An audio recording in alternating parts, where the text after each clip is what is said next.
berjalan saja. Terakhir kemarin kita sudah mendiskusikan tentang beberapa kaidah atau norma yang dipedomani oleh umat manusia, yaitu ada 4 itu. Norma kesusilaan, norma kesopanan, norma agama, dan norma hukum. Saat ini saya secara spesifik karena ya norma-norma yang lainnya tentu bukan bukan fokus kajian kita. Fokus kajian kita itu berkaitan dengan ya norma hukum itu sendiri.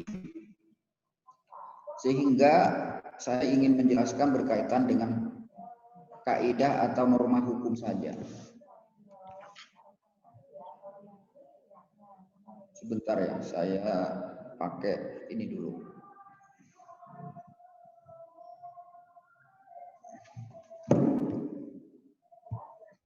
Karena saya kebetulan ya kalau saya setiap hari ada di kampus dan ini saya menggunakan wifi kampus cuma tidak stabil. Oke, biar tidak terganggu. Baik, saya lanjutkan.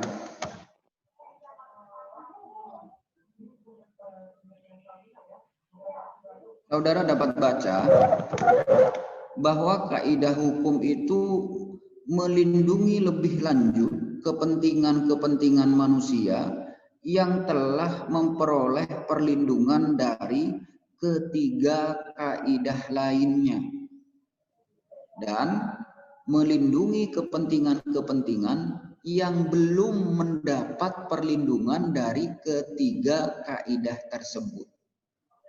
Kesusilaan, kesopanan, dan agama. Karena begini, apalagi kita bukan negara agama, meskipun kita negara yang beragama. Maksudnya apa? Kalau misalkan berkaitan dengan kaidah agama, dalam kaitannya dengan norma-norma agama, walaupun kita melakukan pelanggaran misalkan, itu kan tidak ada aparat hukumnya seperti halnya aparat hukum pada norma-norma hukum itu. Artinya tidak ada polisi agama khusus yang mengurusi hal-hal yang berkaitan dengan agama. Tapi hukum ada perangkatnya. Norma hukum itu. Jadi itu tadi melindungi kepentingan manusia yang telah memperoleh perlindungan dari ketiga kaidah.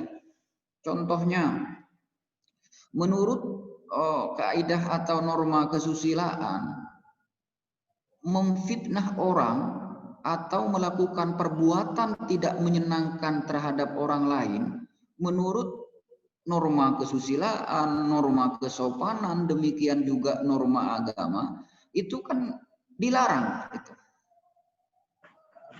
Tapi dilarangnya itu, ancamannya itu bersifat ya secara tidak langsung. Artinya bisa langsung dan tidak langsung, tapi tidak ada alat negara yang dapat memaksakan itu. Contoh, misalkan saudara ngata-ngatain temannya, ya menurut agama itu memang perlu disanksi. Kalau dalam bahasa agama misalkan itu perbuatan yang dosa. Tapi tidak secara konkret dilindunginya itu karena abstrak, tidak terlihat secara langsung. Beda halnya dengan norma hukum. Kalau norma hukum, saudara misalkan ngata-ngatain teman kamu tidak terima, ada mekanisme untuk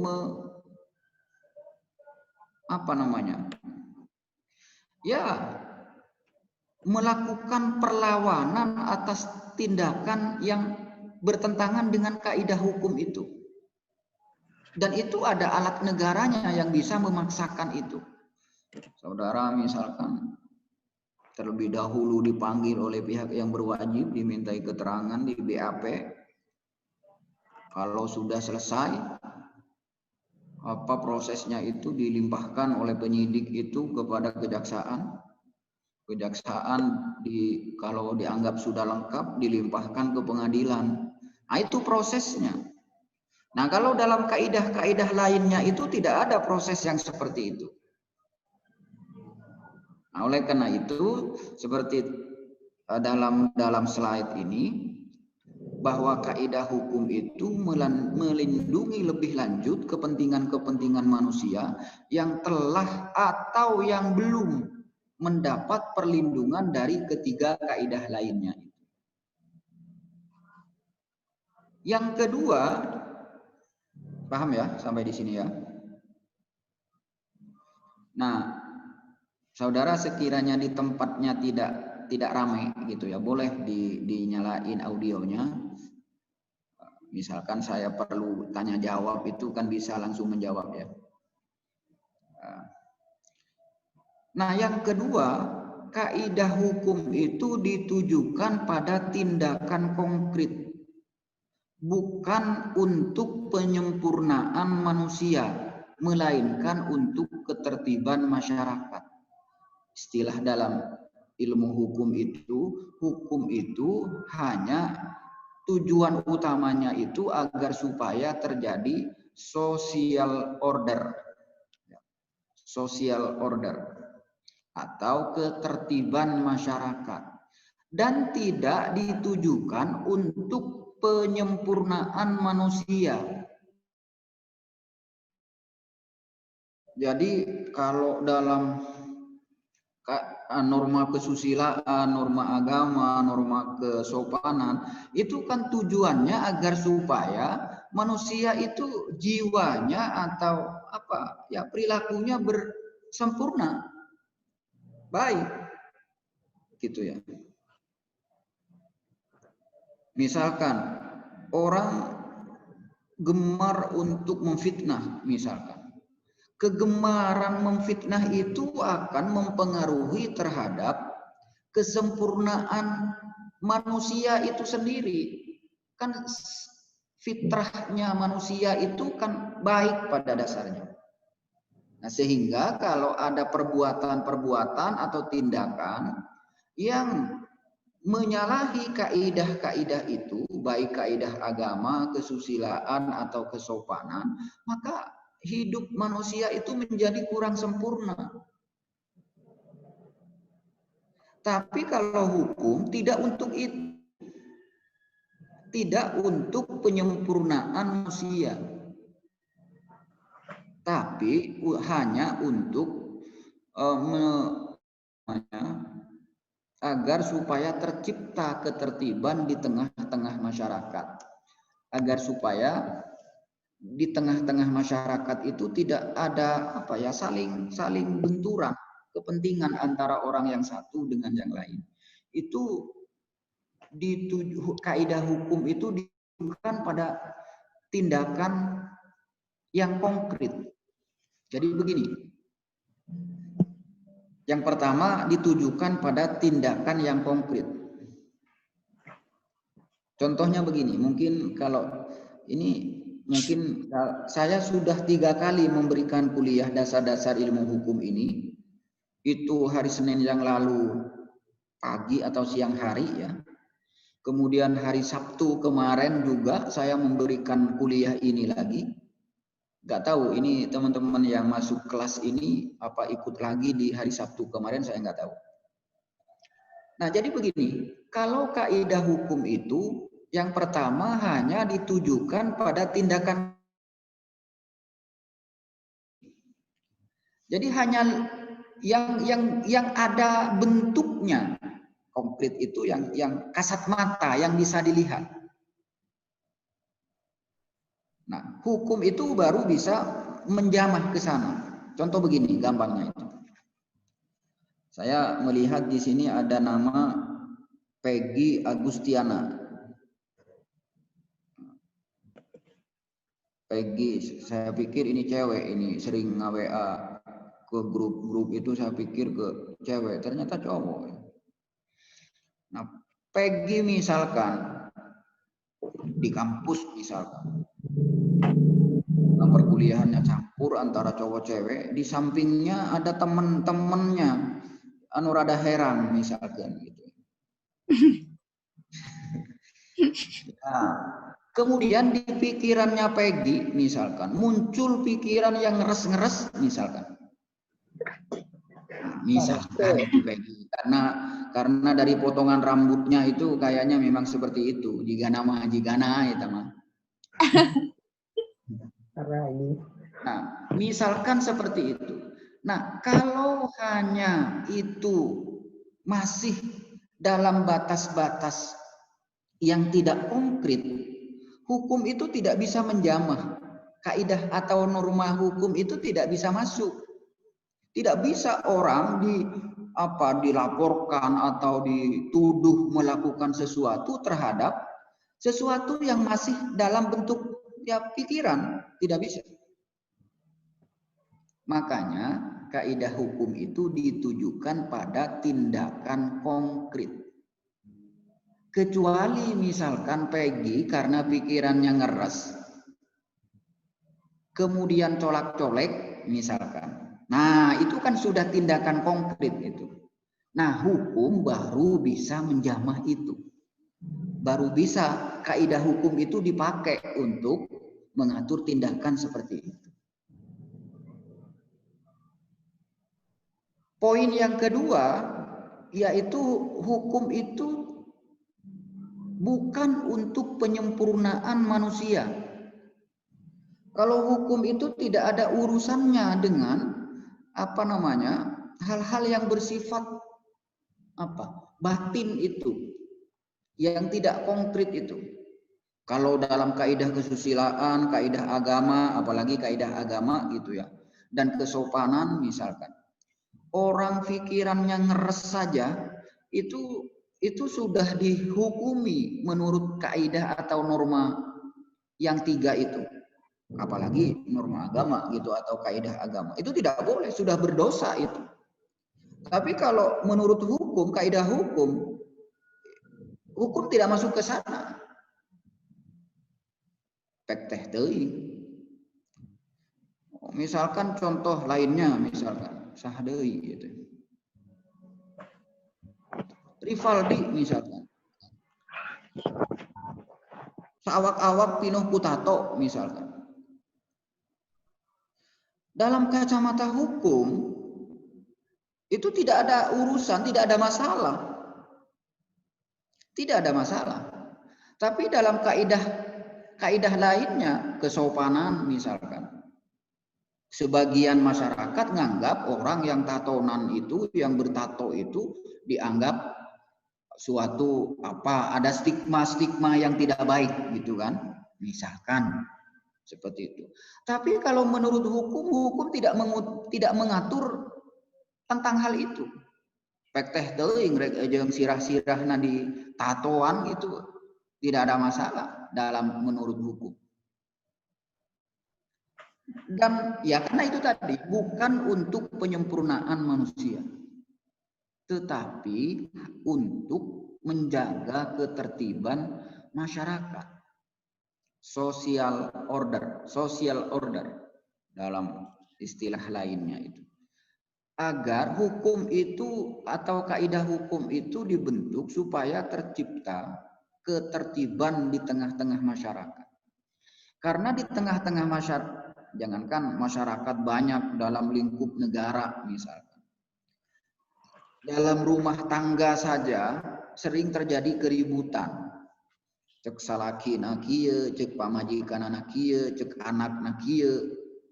Jadi sering terjadi persepsi yang berbeda-beda, dan itu pasti karena isi kepala setiap orang itu tidak mungkin dipaksa sama. Nah, karena terjadi banyaknya kepentingan-kepentingan yang ada di masing-masing kepala orang itu, maka dibuatlah kaidah hukum itu.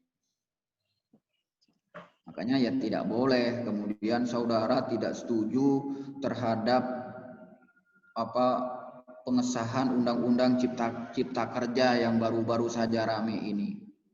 Kemudian saudara pokoknya, nah kalau sudah pokoknya itu bukan seorang intelektual itu, bukan seorang terpelajar. Kalau sudah pokoknya itu, kalau pokoknya itu sudah tidak menggunakan rasio, harus pokoknya kudu dibatalkan misalnya. Tidak bisa tidak boleh memaksakan kepentingan itu. Apalagi mudah-mudahan saja ya mahasiswa kita sebenarnya ada juga yang ikut demo kemarin, terutama di Gedung Sate kemarin itu ada juga. Cuma kalau saya apalagi kalau demo itu dilakukan secara anarkis, kok enggak masuk di pikiran saya itu. Di mana kan hanya orang gila ya, hanya orang gila anu ngaduruk imahna sorangan. Pikiran apa yang melegalkan itu ya? Ya bukan yang bisa masuk ke akal gitu ya. Orang ingin melakukan, kan tujuan demo itu kan agar supaya sesuatu yang menurut mereka kurang baik, ini sedikit keluar ya, menurut mereka kurang baik ingin diperbaiki, kan seperti itu tujuan umumnya itu. Kok kemudian ingin melakukan perubahan itu dengan cara ngerusak? Logika yang mana yang masuk itu coba? Ngaruntuhkan pagar DPRD, misalkan ngabalai dogan mobil-mobil polisi, itu kan hanya nugelo, hanya orang gila yang sifatnya seperti itu. Dan orang yang menurut saya pemikirannya sudah tidak berfungsi secara normal, sudah frustasi lah yang bertindak seperti itu. Kalau menurut pendapat saya. Ya itu kan rumah kita, kok mau diruntuhkan sorangan teh kumaha logikana gitu. Nah ini ya sekedar tambahan ya. Oke. Saudara, saya lanjutkan.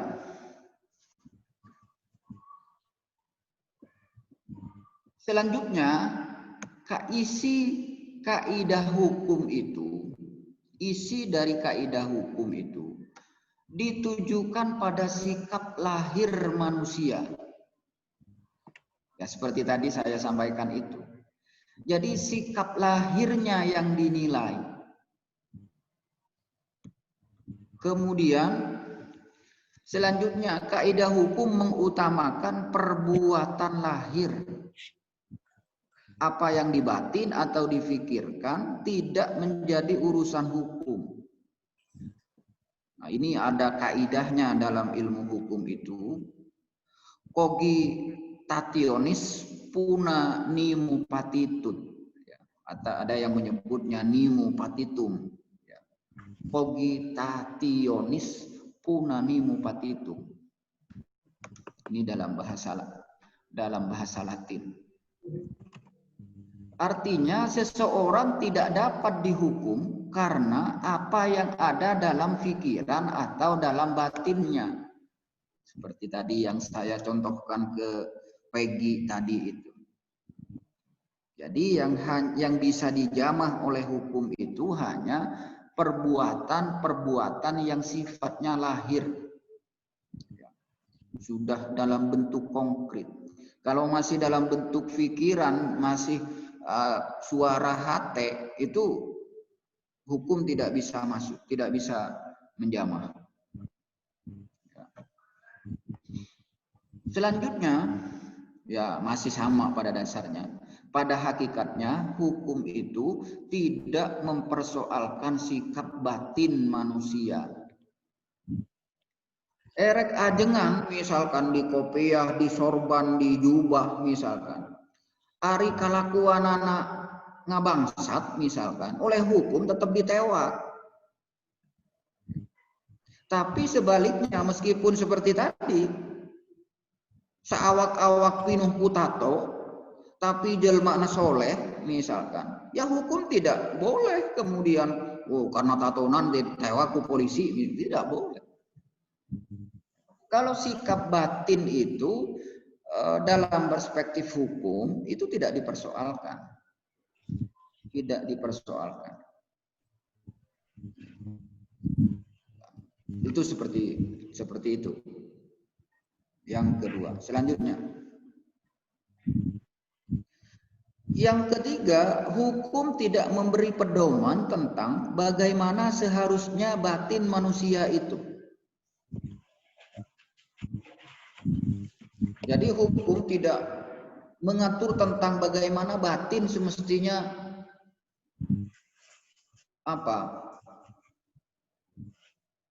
mengacu kepada pedoman tertentu, tidak. Hukum tidak mengatur tentang batin manusia itu. Karena itu sudah ada panduannya. Apa panduannya? Yaitu tadi norma-norma lainnya itu. Terutama yang paling melekat itu karena kita negara yang beragama, terutama kaidah-kaidah agamanya itu sesuai dengan agama dan keyakinannya masing-masing itu. Nah, itu yang menjadi panduan batin manusia. Kalau hukum tidak ada, tidak memberi pedoman tentang itu.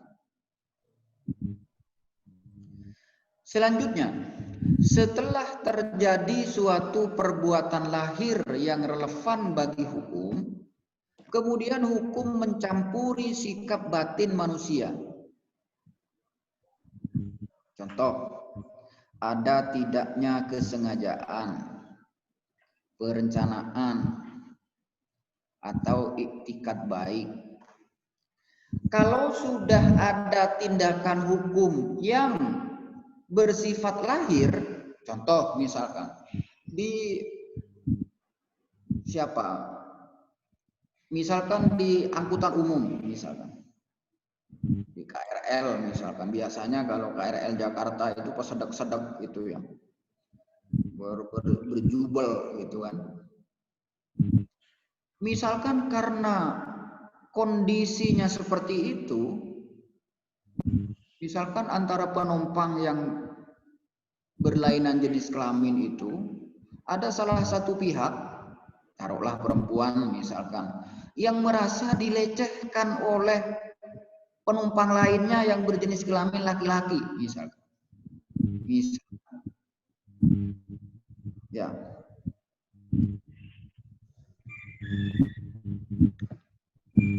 Nah, itu hukum sudah bisa masuk.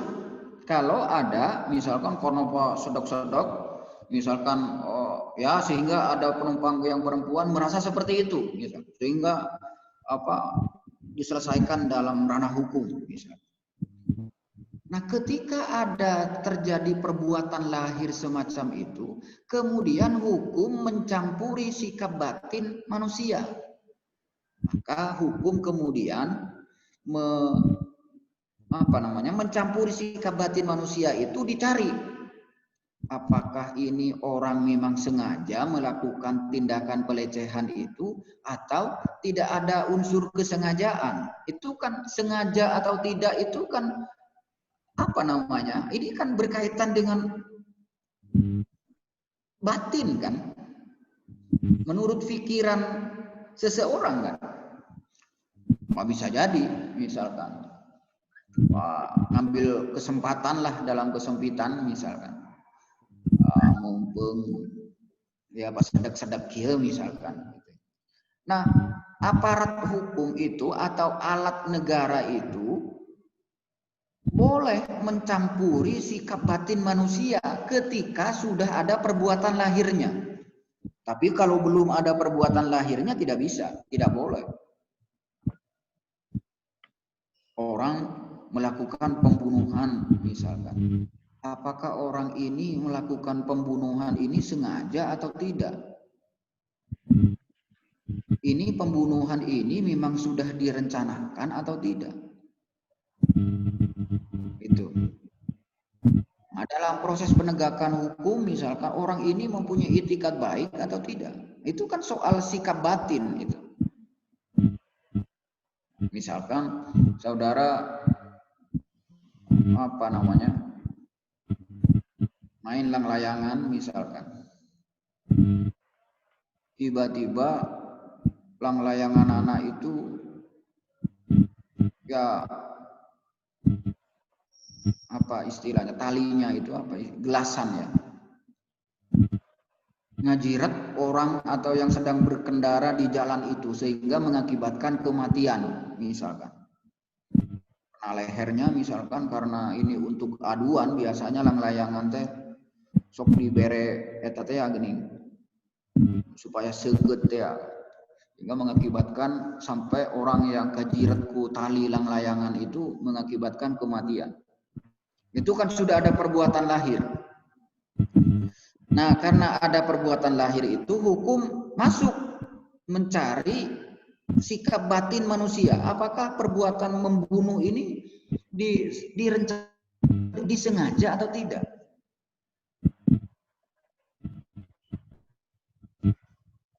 Kalau misalkan lang-layangan anak di sisi jalan, jelas-jelas ramai kendaraan misalkan, bisa jadi alat negara itu atau alat hukum itu bisa jadi menyimpulkan ini ada unsur kesengajaan, atau sebaliknya ini tidak ada unsur kesengajaan. Atau soal perencanaan, orang ini memang ada rencana untuk melakukan pembunuhan itu atau terjadi begitu saja. Gus di jauh-jauh hari misalkan gus ngasah bedok misalkan gitu ya. Ya jelas itu memenuhi unsur perencanaan.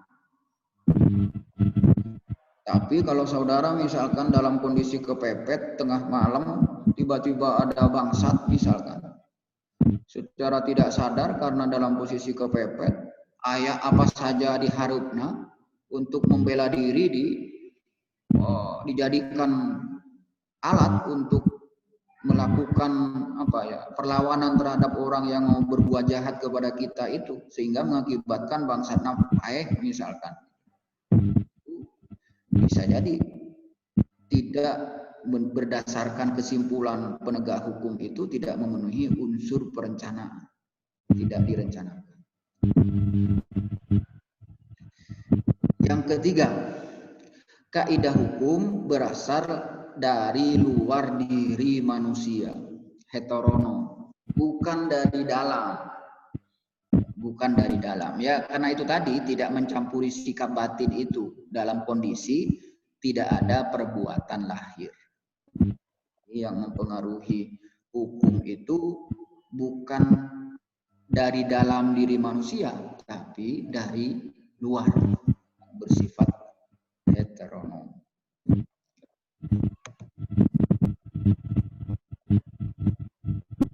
Oke, selanjutnya dasain dan dasolan kaidah hukum. Dasain itu realita atau fakta, ya. Dan dasolan itu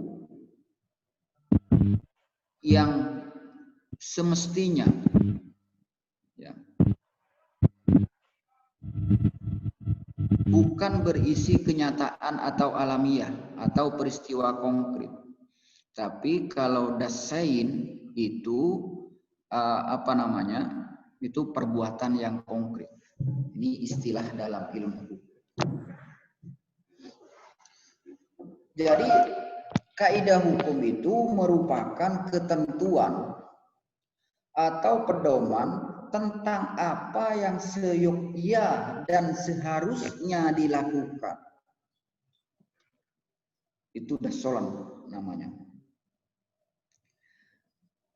Kaidah hukum berisi kenyataan normatif yang disebut dengan dasolan. Apa artinya? Misalkan ada aturan tentang setiap perusahaan misalkan harus memberikan gaji kepada karyawannya minimal sesuai dengan upah minimum regional misalkan. Itu normatifnya harus seperti itu. Itu dasolan namanya. Dan bukan bukan berisi kenyataan alamiah atau peristiwa konkret. Ya. Dasein itu yang terjadi di lapangan, ya. Atau peristiwa konkret. Ya. Karena di lapangan misalkan ada orang yang mempekerjakan seseorang hanya digaji sekemampuan dia, itu tidak bisa mengacu ke sesuatu yang ada atau sesuai dengan dasein itu, tapi harus sesuai dengan dasolan itu. Gitu ya. Ada perusahaan misalkan memberikan gaji karyawannya sebulan hanya 500.000, itu dasein namanya. Tapi kenyataan normatifnya atau dasolannya semestinya upah itu minimal sesuai dengan upah minimum kota atau kabupaten atau regional misalkan. Itu dasein dan dasolan kaidah hukum. Selanjutnya, dalam hukum yang penting bukanlah apa yang terjadi, tetapi apa yang seharusnya terjadi.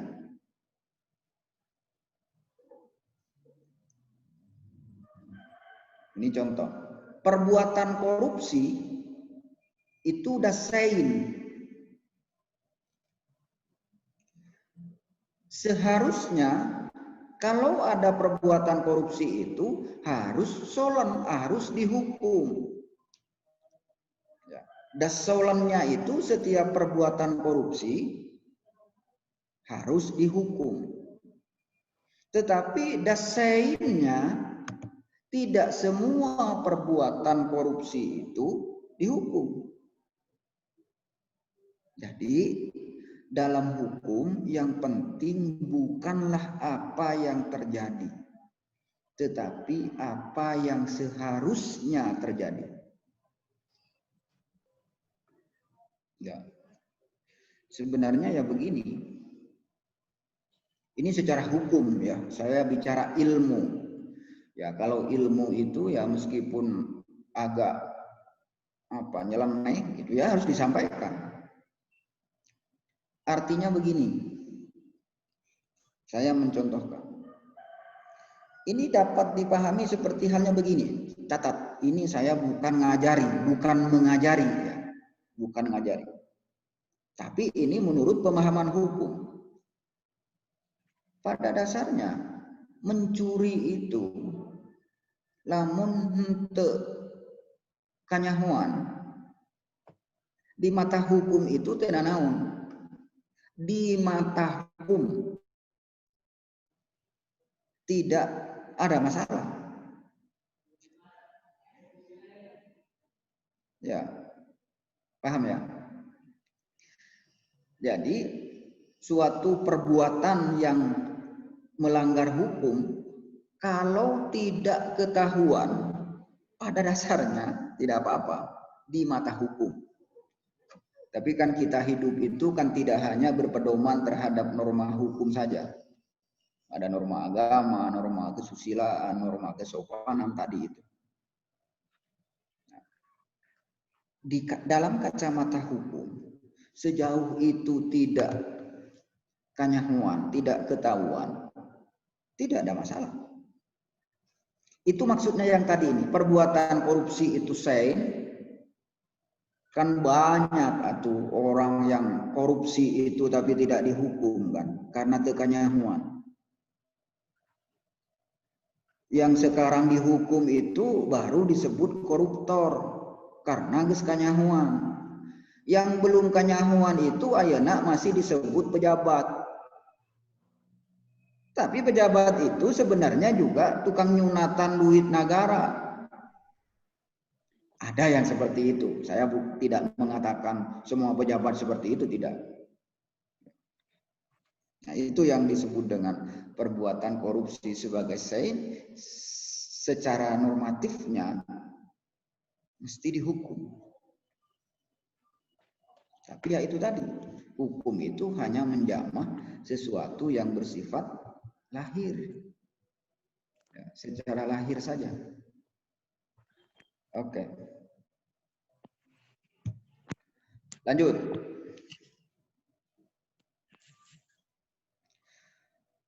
Koruptor dihukum bukan akibat dari korupsi yang dilakukan. Tetapi koruptor itu dihukum berdasarkan undang-undang yang melarangnya. Jadi dalam hukum tidak berlaku hukum sebab akibat. Ya, tidak berlaku sebab akibat.